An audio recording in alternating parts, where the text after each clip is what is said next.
하나님 말씀 보겠습니다. 하나님 말씀은 데살로니가전서 신약성경 데살로니가전서 4장 1절 말씀입니다.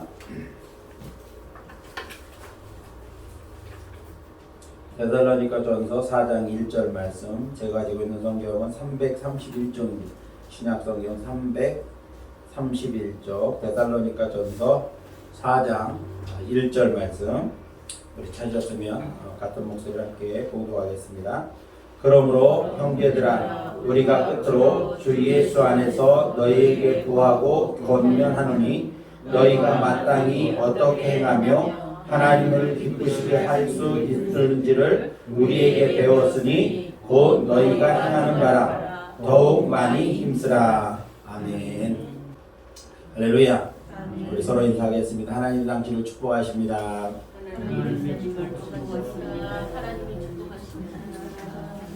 오늘도 참 좋은 날인 줄로 믿습니다. 하나님의 크신 은혜와 축복이 사랑하는 성도 여러분들에게 언제나 함께 하시기를 예수님의 이름으로 축복을 드립니다. 오늘도 또 성전에 나와서 혹은 온라인으로 예배하는 모든 성도들 가운데 하나님께서 예비하신 은혜로 가득하시기를 다시 한번 예수님의 이름으로 축복을 드립니다.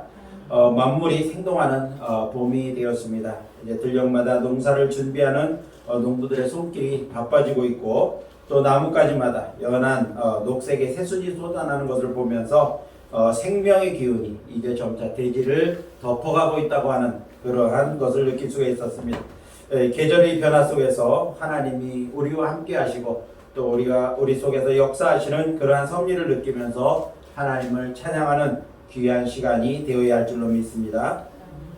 영국의 C.S. 루이스라고 하는 사람이 있습니다. 이 사람은 한때는 무신론자였습니다. 무신론자로서 어떻게 하면 하나님이 계시다는 것을 이렇게 반증할까, 그것을 갖다가 연구하던 사람이었었는데, 그러다가 어느 날 성공회 이제 영국에서는 기독교의 교파 중에서 가장 큰 교파가 성공회인데, 이 성공회 친구의 권유를 받아서 성공회 교회를 참석하면서 다시 하나님을 믿는 사람이 되었고, 그의 유명한 작가가 되었습니다. 그래서 교수로서, 성공회 성도로서, 또 소설가로서 많은 일들을 하게 됩니다. 우리가 최근 들어서 이 방영했던 영화 중에, 기독교 영화 중에 나니아 연대기라고 하는 그러한 영화가 있는데, 이 나니아 연대기를 기록한 사람, 쓴 사람이 바로 이 C.S. 루이스라고 하는 그러한 사람입니다. 또 존 버년이 쓴 이 철로역정이라고 하는 책을 보면서 순례자의 귀향이라고 하는 비슷한 책을 내기도 했습니다. 어쨌든 기독교 계통에서는 아주 유명한 그런 영국의 작가입니다. 어느 날 영국에서 여러 신학자들이 모여서 한 가지 주제를 가지고 토론했는데, 그 토론의 주제가 뭐냐면 기독교와 다른 종교의 차이점이 무엇인가 라고 하는 주제를 놓고 아주 열띤 토론을 벌였습니다.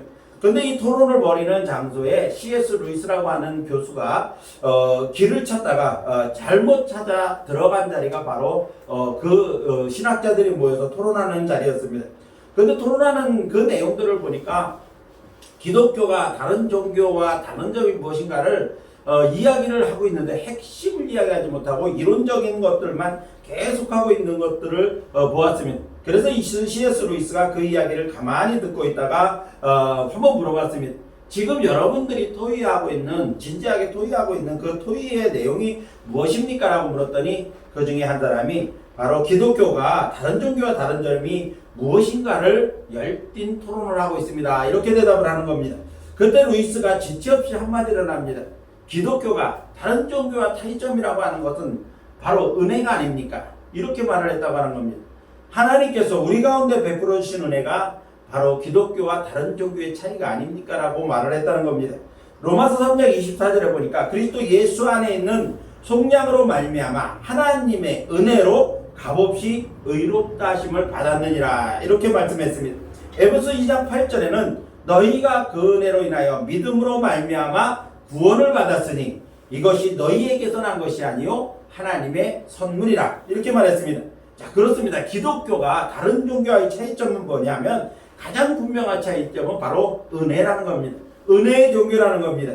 타 종교에서는 구원을 받기 위해서는 많은 선한 일을 해야 된다, 그렇게 말을 합니다. 그래서 구원받을 자격을 갖추기 위해서는 고행을 해야 된다. 그래서 불교에서는 108번뇌라고 하는 걸 자기 몸을 괴롭게 함으로써 이 세상의 모든 짐을 벗어버리고 구원을 받았다. 혼에 갈 수 있다. 이렇게 주장을 합니다. 또 다른 종교에서는 덕을 많이 쌓아야만 천국에 가서 좋은 곳에 갈 수 있다라고 그렇게 표현을 하기도 합니다. 요즘 안상홍 증인회, 하나님의 교회라고 하는 안상홍 증인회에서 가장 많이 내세우는 게 뭐냐면 자기는 사회봉사상을 영국 국왕으로부터 받았다라고 하는 것을 굉장히 많이 홍보를 합니다. 선한 일을 했기 때문에 자기네가 옳은 종교다 이렇게 주장을 하는 겁니다. 그런데 기독교라고 하는 것은 뭐냐면은 구원의 대가로 우리가 무엇을 하나님 앞에 해야만 구원을 받는다. 구원의 대가를 제공한다. 이것이 아니라는 겁니다. 하나님께서는 구원의 대가를 우리에게 아무것도 요구하지 않으신다는 겁니다. 구원이라고 하는 것은 하나님께서 우리에게 베풀어 주시는 일방적인 은혜라는 겁니다. 그래서 에베소 2장 8절 말씀처럼 구원이라는 것은 하나님께서 우리에게 주시는 선물이라고 하는 겁니다. 선물이라고 하는 것은 주는 사람이 자발적으로 주는 게 선물입니다. 선물에는 어떤 대가가 있는 것이 아니고 공짜로 베푸는 것이 선물인 겁니다. 그래서 선물을 줄 때는 어떤 대가를 요구하지 않는 겁니다. 우리의 구원이 바로 그런 겁니다. 하나님께서 우리에게 구원을 베푸신 것은 전적인 하나님의 은혜로 주신 것이지 우리가 어떤 일을 해야만 우리가 구원을 받는다. 이것이 결코 아니라는 겁니다. 죄인인 우리를 구원해 주시되 아무 값 없이 그리고 아무런 조건도 없이 우리에게 영원한 생명을 주셨다는 겁니다. 이제 사랑하는 성도 여러분들도 언제나 영원한 참 생명을 선물로 주신 예수님께 늘 감사하며 찬송하는 삶을 살아가시기를 예수님의 이름으로 축복을 드립니다. 저는 오늘 더 많이 힘쓸 일 이런 제목으로 함께 말씀을 나누려고 합니다. 로스앤젤레스의 한 부자가 하루 종일 쓰레기장 속에서 쓰레기를 뒤집니다. 그 이유는 뭐냐면 그 집안 대대로 내려오는 아주 값진 선물, 이 그림이 하나가 있었는데 이 그림을 가정부의 실수로 인해서 쓰레기로 버린 겁니다. 그래서 쓰레기차가 이 쓰레기를 수거해 가버린 겁니다. 그 사실을 아는 이 집주인은 그 갑오를 찾기 위해서 쓰레기장을 뒤집니다. 그 쓰레기차를 따라가서 그 쓰레기차가 쏟아놓은 쓰레기를 뒤지기 시작합니다. 그 쓰레기에서 이 그림을 찾으려고 애를 씁니다. 다행히 쓰레기가 이게 소각되기 이전이라 그 쓰레기를 뒤지기 시작했는데 냄새나는 쓰레기 속에 파묻혀서 12시간을 뒤진 끝에 결국은 그 작은 그림을 찾아냅니다. 이 그림을 찾아갖고 너무 기쁜 나머지 집에 들어와서 이제 샤워를 하면서 그는 이렇게 말을 합니다. 나는 오늘 역사적인 목욕을 했다. 이 물은 내 몸만 씻은 것이 아니라 나의 걱정도 씻어냈고 너도 가보를 찾은 기쁨의 세례를 받은 것과 같다. 이렇게 말을 했다고 하는 겁니다. 사랑하는 성도 여러분, 하나님을 섬기는 우리가 어떤 존재입니까? 하나님의 아들 예수 그리스도께서 죄악의 쓰레기장 같은 이 세상에 오셔서 당신 자신의 생명을 바쳐 찾아내신 하나님의 자녀 찾아내서 하나님의 자녀로 삼아주신 존재가 바로 저와 여러분이 아닙니까? 바로 우리가 예수 그리스도의 피에 더러워진 모든 죄악을 씻고 하나님의 자녀로 거듭나게 하시는 특별한 은혜의 소유자들인 줄로 믿습니다. 오늘 본문 말씀을 보니까 사도 바울이 데살로니가 교회를 향한 권면의 말씀입니다. 자, 데살로니가 교회는 사도행전 17장 1절을 보니까 사도 바울이 2차 전도 여행 중에 개척한 교회입니다. 자, 이 사도 바울은 전도 여행을 하면서 아시아 쪽으로 가서 복음을 전하기를 원했습니다. 그런데 성령께서 막으시는 겁니다. 그러는 중에 이 사도 바울이 환상을 보게 되는데 마케도니아 사람이 와서 우리를 도우라고 손짓하는 환상을 보게 됩니다. 그리고 나서 사도 바울은 이제 이 자신의 전도 계획을 바꿉니다. 전도 계획을 아시아에서 유럽으로 바꾸게 됩니다. 그리고서 이제 전도 계획을 변경하고 처음 간 곳이 어디냐? 마케도니아 지역인데 이 데살로니가 교회는 마케도니아 지방에 속한 한 도시였습니다. 그곳에서 유대교회 회당에서 사람들을 모아놓고 말씀을 가르치기 시작한 하면서부터 데살로니가 교회가 세워졌고 그 교회가 바로 데살로니가 교회인 것입니다. 자, 본문을 보니까 데살로니가 교회 성도들은 사도 바울의 가르침을 잘 받았던 것으로 보여집니다. 그리고 그 배운 것을 비교적 잘 실천하고 있었던 교회로 보여집니다. 자, 오늘 1절 말씀을 보니까 너희가 마땅히 어떻게 행하여야 하며 하나님을 기쁘시게 할 수 있는지를 우리에게 배웠다. 그리고 그것을 너희가 행하고 있다. 이렇게 말을 하는 겁니다. 자, 거기에서 이 사도 바울은 지금 데살로니가 교회 성도들은 나름대로 자신에게 배운 것들을 갖다 잘 실천하면서 하나님을 기쁘시게 하는 일을 많이 하고 있는 겁니다. 그런데도 불구하고 사도 바울은 그들에게 더욱 많이 힘써라. 너희가 잘하고 있는데 더 잘해라. 더 열심히 해라. 이렇게 권면하고 있는 겁니다. 달리는 말에 칙칙을 가하듯 더 많은 열심을 강조하고 있는 말씀이 오늘 본문의 말씀인 겁니다. 사랑하는 성도 여러분, 여러분은 하나님을 믿고 그리고 하나님을 사랑하십니까? 그렇다고 한다면 하나님을 사랑하는 여러분의 믿음의 정도는 어느 정도라고 생각하십니까? 그저 보통 사람들에게 가지고 있는 평범한 믿음, 그리고 누구나 다 하는 일상적인 사랑으로 하나님을 사랑하고 있지는 않으십니까? 하나님이 원하시는 믿음과 사랑은 누구에게나 그런 습관적인 사랑, 그리고 입만 열면 형식적으로 하는 그러한 사랑의 고백, 이것을 우리 하나님께서 원하실까요? 성경에 나오는 이스라엘 백성들을 우리가 한번 생각해 보십시오. 이스라엘 백성들은 하나님의 부르심을 받고 이스라엘, 즉 선민이 되었습니다. 그런데 선민이 되어서 광야 생활을 하면서 하나님이 이 이스라엘 백성들에게 말씀하실 때 이스라엘 백성들은 다 자기 장막에 나와 서서 입구에 서서 하나님의 말씀을 들었습니다. 하나님의 말씀을 듣고 난 다음에 그들의 행동은 어떻습니까? 막 하나님의 말씀을 마치고 나면 다시 장막으로 들어가 아무 일도 없는 겁니다. 또 신약에서도 마찬가지입니다. 신약에서도 예수님이 말씀을 전하실 때 무리들이 엄청 많이 따라다녔습니다. 그런데 그들이 예수님의 말씀을 듣기에 모이긴 모였습니다. 그런데 말씀을 듣고 난 그들의 행위는 어떻습니까? 하나님께서 말씀하신다니까 듣기 위해 장막 밖에 나와서 문 입구에 나와서 섰습니다. 예수님께서 말씀을 가르치시다니까 궁금해서 모여들기는 들었습니다. 그런데 그들은 말씀을 듣고 나서 아무것도 하지 않았다는 겁니다. 그냥 모였다가 듣고 보고 흩어지는 것이 전부였다는 겁니다. 오늘 한국 교회 성도가 1000만이라고 말을 합니다. 그 실제적으로는 요즘에는 실제적으로 그보다 훨씬 못 미치는 그러한 숫자가 될 것이라고 그렇게 말을 하는 목사님들이 많습니다. 근데 여의도 순복음교회 예를 들면 여의도 순복음교회 지금 성도가 57만 명이라고 통계적으로 그렇게 말을 합니다. 그런데 실제적으로 57만 명이 전부라고 그렇게 믿는 사람은 거의 없습니다. 실제적으로 여의도 순복음교회 다니는 일하는 그런 목사님들마저도 아마 한 20만 정도는 될 것이다 라고 말을 합니다. 물론 제자교회들에게 이렇게 다 나누어준 그러한 경우도 있지만 실질적으로 지교회까지 포함해서 나오는 성도들은 많아야 20만 정도일 것이다 그렇게 추측을 합니다. 그리고 보통 한국교회의 성도들의 숫자를 파악할 때는 출석교인과 재적교인을 나눕니다. 그래서 출석교인은 재적교인의 약 3분의 1 정도가 된다 이렇게 말을 합니다. 다시 말하면 재적교인이 3명이라고 하면 출석하는 성도는 1명일 것이다. 10명이면 30명이면 10명은 출석할 것이다.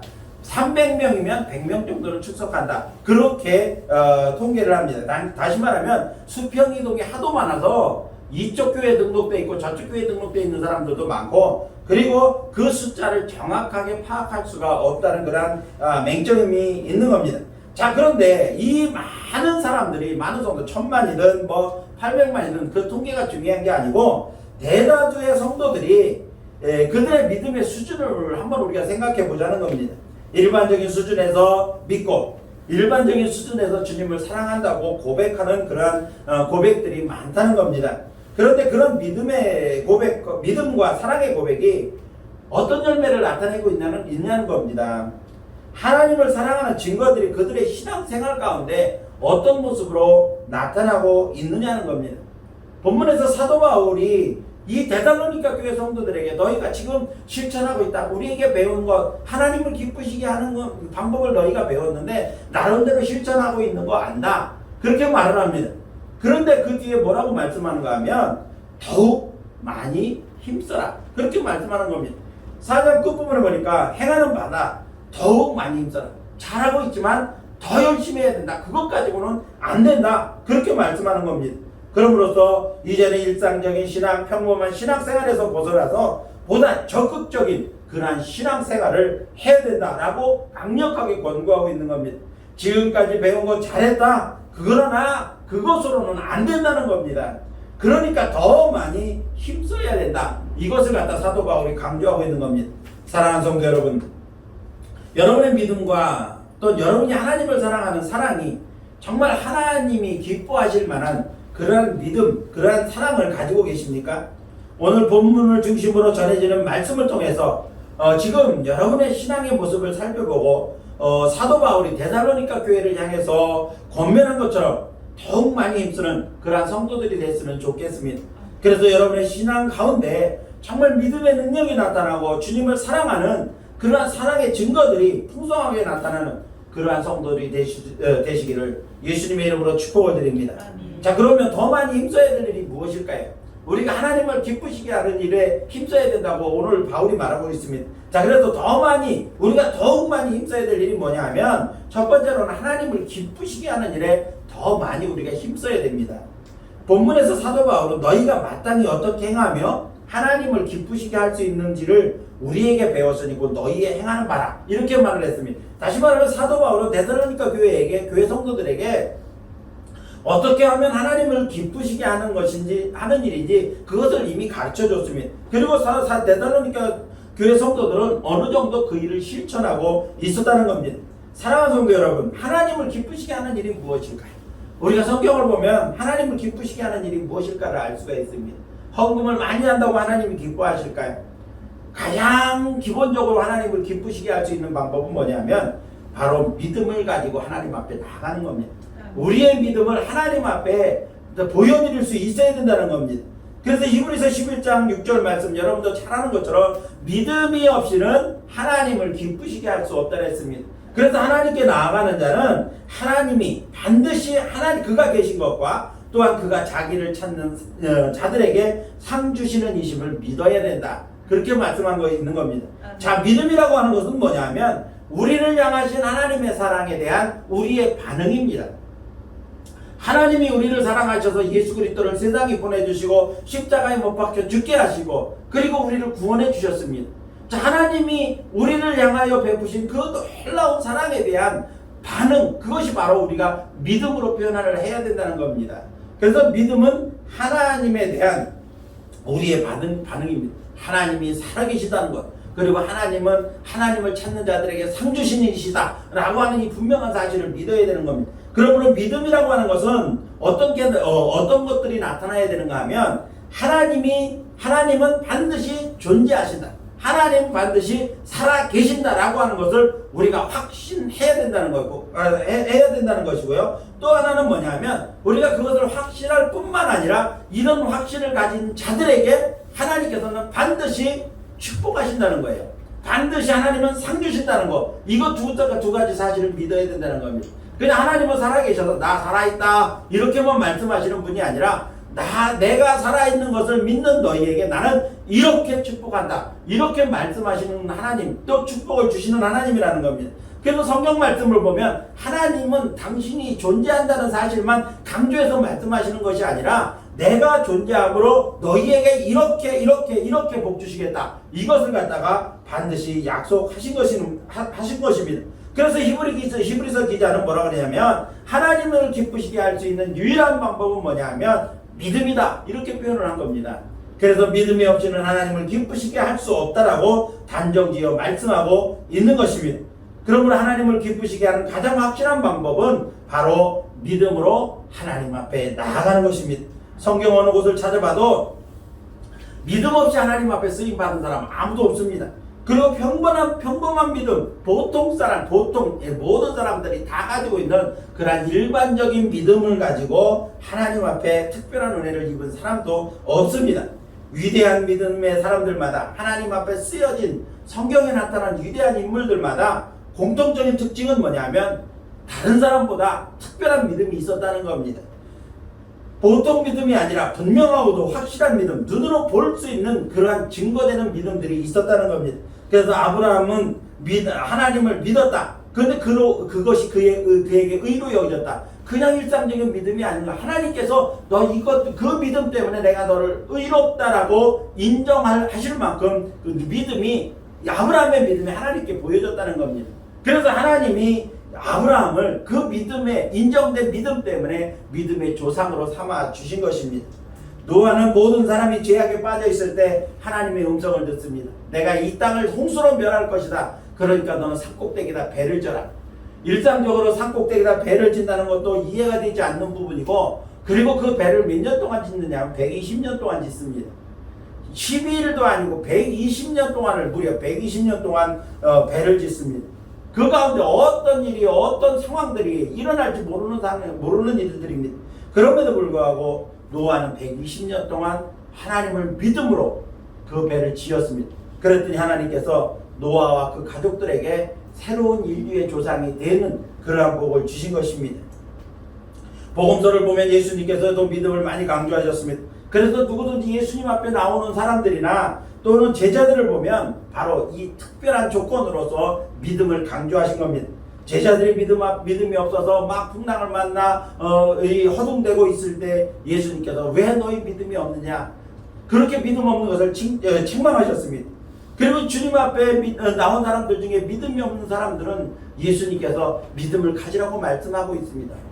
아이가 귀신 들려서 막 불에도 넘어지고 물에도 빠지고 막 이런 상황들을 겪으면서 안타까워하던 아버지가 주님 앞에 나왔습니다. 예수님 앞에 나왔을 때 예수님께 한 말이 뭐냐면, 주님 할 수 있으면 내 아들 좀 고쳐주십시오.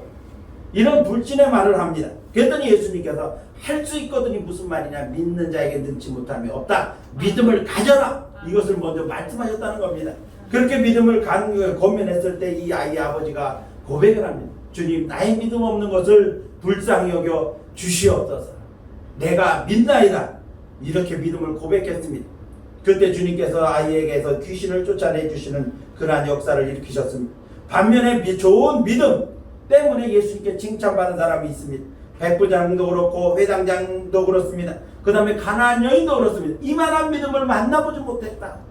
이 무인 무리들을 돌아보시면서 하신 말씀이 이만한 믿음을 만나보지 못했다. 이렇게 칭찬하시면서 내 믿음대로 될지어다 말씀하셨더니 병자가 병을 고침을 받고 문제가 해결되어지고 죽은 자가 살아나는 역사가 있게 된 줄로 믿습니다.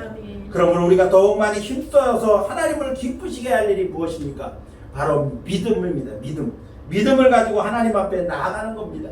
믿음이 없이는 믿음이 있으면 기도의 자리로 나가게 됩니다. 기도할 때 응답하심을 믿기 때문입니다. 믿음이 있으면 예배의 자리로 나갑니다. 예배를 통해서 하나님께 영광을 돌릴 수 있기 때문입니다. 믿음이 있으면 말씀을 읽고 그 말씀대로 순종합니다. 왜냐하면 말씀대로 이루어 주시는 분이심을 알기 때문에 그렇습니다. 사랑하는 성도 여러분, 믿음이 없이는 하나님을 기쁘시게 할 수 없습니다.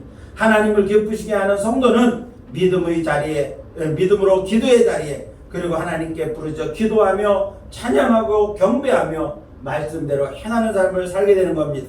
이제 사랑하는 성도 여러분들이 하나님을 신뢰하는 온전한 믿음으로 하나님 앞에 나아가는 일에 더욱 힘써서 하나님을 기쁘시게 하는 그러한 성도들이 되시기를 예수님의 이름으로 축원합니다.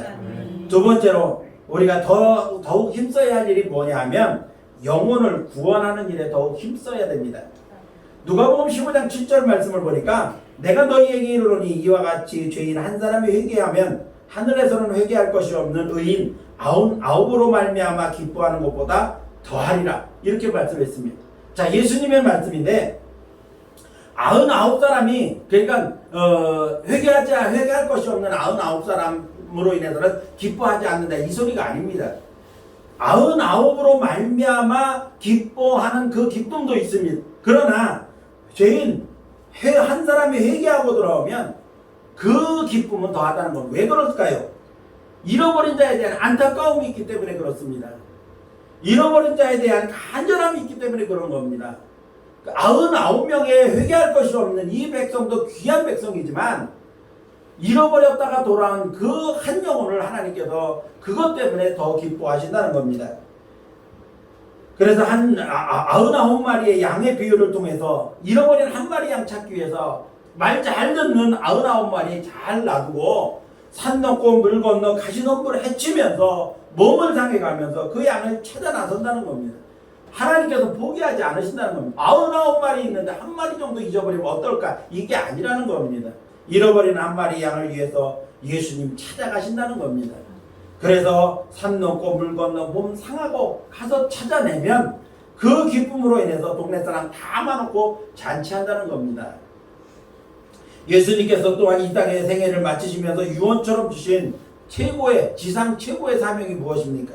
마태복음 28장 19절에서 20절 말씀은 너 그러므로 너희는 가서 모든 민족을 제자로 삼아 아버지와 아들과 성령 이름으로 세례를 베풀고 내가 너희에게 분부한 모든 것을 가르쳐 지키게 하라 말씀하셨습니다. 마가복음 16장 15절 말씀에 이르시되 너희는 온 천하에 다니며 만민에게 복음을 전파하라 말씀하셨습니다. 누가복음 14장 23절에 주인이 종에게 이르되 길과 산 울타리로 가서 가로 나가서 사람들을 강권하다가 내 집을 채워라 그렇게 말씀하셨습니다. 사도행전 1장 8절에 오직 성령이 너희에게 임하시면 너희가 권능을 받고 예루살렘과 온 유대와 사마리아와 땅끝까지 이르러 내 증인되리라 말씀하셨습니다. 복음 전파는 예수님께서 이 땅에 오신 사역 중에서 세 가지 핵심 사역이 있는데 그 중에 한 가지입니다. 예수님께서는 가르치시는 일에 열심을 내셨습니다. 또한 병 고치시는 일에 열심을 내셨습니다. 그리고 천국 복음을 전파하는 일을 열심히 하셨습니다. 가르치시는 것, 고치시는 것, 전파하시는 것, 이 세 가지 일이 예수님의 핵심 사역입니다. 또 제자들을 비롯해서 모든 성도에게 주신 사명, 그 동일한 사명이 무엇입니까? 바로 복음 전파의 사명인 것입니다. 사랑하는 성도 여러분, 잃어버린 한 영혼을 바라보는 우리의 시각을 예수님의 시각으로 바꿔야 합니다. 잃어버린 한 영혼을 향한 우리의 마음을 하나님의 마음으로 바라보아야 한다는 겁니다. 핍박자 사도 바울, 핍박자 사울이라는 청년을 하나님께서는 부르셨습니다. 그를 부르신 목적이 무엇입니까? 이방인에게 복음을 전하게 하시려고 그를 부르신 것입니다. 이제 우리가 더욱 많이 힘써야 할 일, 그것은 바로 하나님이 기뻐하시는 한 영혼 구원하는 일입니다. 그러므로 더욱 힘써야 할 일, 그것이 바로 영혼 구원의 이름을 우리가 늘 기억하고 예수님의 마음으로 잃어버린 영혼들을 바라보고 그들을 구원하는 일에 더욱 많이 힘써서 한 영혼을 구원함으로써 하나님을 기쁘시게 하는 그러한 성도들이 되시기를 예수님의 이름으로 축원합니다. 마지막 세 번째로 우리가 더욱 힘써야 할 일이 무엇인가 하면 말씀에 순종하는 일을 우리는 더욱 힘써야 됩니다. 하나님은 당신의 백성들이 말씀에 순종하는 것을 기뻐하십니다. 성경에 기록된 역사를 보면 많은 사람들이 순종을 통해서 하나님을 기뻐하시게 했고 또 그것을 통해서 일꾼으로 쓰임받은 그러한 사람들을 보게 됩니다. 또한 반대로 말씀에 불순종했다가 버림받은 이들의 이 기록도 있습니다. 불순종의 대명사로 불리는 사람은 바로 이스라엘의 초대임금이 사울 왕입니다. 그가 순종 잘하고 겸손했을 때 하나님께서는 그를 이스라엘의 초대임금으로 뽑아주셨습니다. 그래서 이스라엘 임금으로 세우셨는데 그가 왕위에 오르고 나서 얼마 있지 않아서 겸손한 모습을 버립니다. 그래서 제멋대로 행동하기 시작합니다. 마지막으로 하나님께서 아멜렉을 진멸하라. 하나도 남김없이 진멸하라. 왜냐하면 아멜렉이라고 하는 이 민족은 이스라엘 백성들을 무척 괴롭혔습니다. 이스라엘 백성들이 가나안 땅에 들어올 때 길을 열어라 할 때도 열지 않고 오히려 이스라엘 백성들을 치고 그랬던 민족입니다. 그래서 하나님께서 이 아멜렉 민족을 싫어하십니다. 그래서 아멜렉 민족을 진멸하라고 하는 명령이 내려졌습니다. 그런데 아멜렉을 진멸하고 돌아오는 길에 전리품들을 다 말씀대로 다 진멸하지 않고 전리품을 챙겨옵니다. 그리고 나서 사무엘이 왜 저 짐승의 울음소리는 뭐냐? 이런 물었더니 저거 하나님 앞에 제사 드리려고 좋은 거 골라왔다고 그렇게 말을 합니다. 그랬더니 사무엘이 하나님의 말씀을 전합니다. 뭐라고 하는가 하면 하나님은 제사보다 순종하는 것을 더 기뻐하십니다. 수양의 기름보다도 하나님의 말씀 듣는 것을 더 기뻐하십니다. 라고 말을 합니다. 이후 사울왕은 하나님께 철저하게 버림을 당하게 됩니다. 버림을 받게 되니까 하나님께 물어도 대답하지 않으시고 하나님이 어떤 힘도 주시지 않습니다. 그랬을 때 더 납작 엎드려서 하나님 앞에 잘못됐다고 회개하면 하나님이 용서해 주시지 않으셨겠습니까? 그런데 버림받은 사울은 어떻게 됐는가 하면 답답하니까 무당을 찾아갑니다. 접시는 자를 찾아가서 묻고 그리고 계속해서 하나님 앞에서 악행만 저지르게 됩니다. 결국은 블레셋과 길보아 전투에서 아들들과 함께 한날에 모두 전사하고 말합니다. 사랑하는 성도 여러분, 구원은 믿음으로 받습니다. 구원은 믿음으로 받지만 축복은 순종으로 받는 겁니다. 인류의 최초의 범죄도 바로 불순종에서부터 출발했다는 겁니다. 하나님의 말씀을 어기고 미혹의 눈으로 선악과를 바라보았다가 따먹고 마는 불순종의 죄를 저지름으로 말미암아 모든 인류를 죄의 구렁텅이로 밀어넣고 마는 것입니다. 반대로 순종하면 복을 받습니다. 누가복음 5장에 보면 예수님께서 이제 시몬의 배를 빌립니다. 그 당시에 이름이 아직 베드로로 바뀌지 않았을 때 시몬이었었는데 시몬의 배를 빌려서 모인 무리들에게 말씀을 가르치십니다. 말씀을 마치신 예수님께서 베드로에게 말씀하시기를 깊은 데로 가서 그물을 내려 고기를 잡아라 이렇게 말씀했습니다.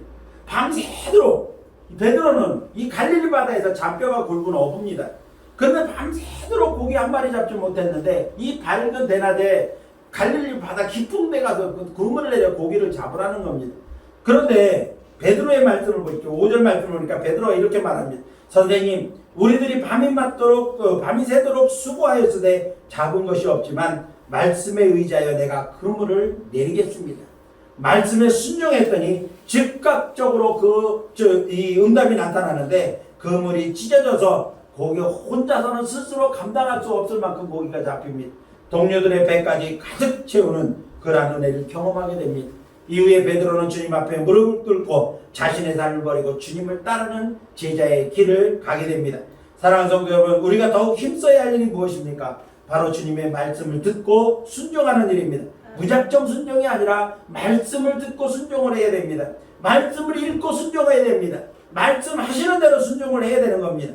이제 늘 말씀에 순종하는 일에 더욱 많이 힘써서 주님을 기쁘시게 할 뿐만 아니라 주님께서 주시는 특별한 은혜를 경험하는 사랑하는 성도 여러분들이 되시기를 예수님의 이름으로 축원합니다. 이제 말씀을 맺습니다. 사랑하는 성도 여러분, 하나님께서 우리에게 요구하시는 신앙생활의 모습은 그냥 그저 그런 보통 사람의 일상적인 신앙생활, 이거 하나님께서 기뻐하지 않으십니다. 이스라엘 백성들 200만, 300만 많은 숫자가 있었지만 그들 가운데서 하나님께 선택받은 사람들은 불과 몇 사람이었다는 겁니다. 왜 그렇습니까? 그들은 하나님 앞에 특별한 그러한 신앙의 모습을 가지고 있었기 때문입니다.